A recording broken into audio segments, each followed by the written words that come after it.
తిత్లీ తుఫాన్ విధ్వంసం నుంచి ఇంకా కోలుకోకముందే ఏపీకి మరో ముప్పు ముంచుకొస్తోంది.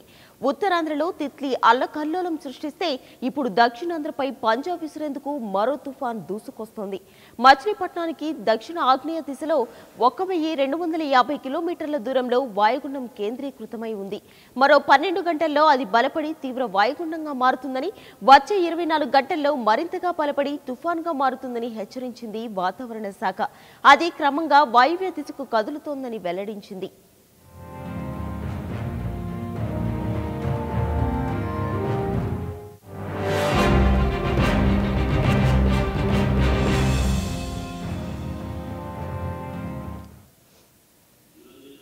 అమరావతిలో అధికారులతో మంత్రి లోకేష్ సమావేశమై తుఫాన్పై సమీక్షించారు.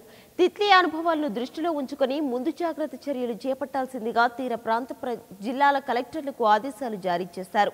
చిత్తూరు, నెల్లూరు, ప్రకాశం, కృష్ణా, ఉభయ గోదావరి జిల్లాలు, విశాఖ, విజయనగరం, శ్రీకాకుళం ప్రజలు అప్రమత్తంగా ఉండాలని ఏపీ ప్రభుత్వం సూచనలు చేసింది.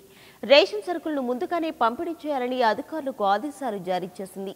తుఫాన్ హెచ్చరికల నేపథ్యంలో సచివాలయంలో రియల్ టైం గవర్నెన్స్ ద్వారా పరిస్థితిని ఎప్పటికప్పుడు ఉన్నతాధికారులు సమీక్షిస్తున్నారు.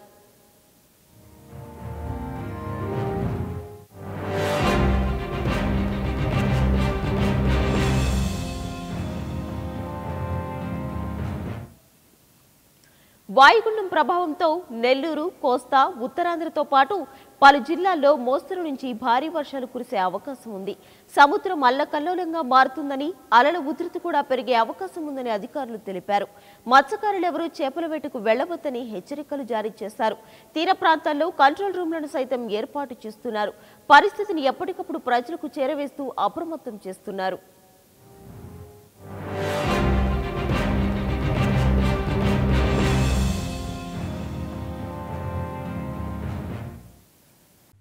For more updates, please subscribe 99 TV Telugu.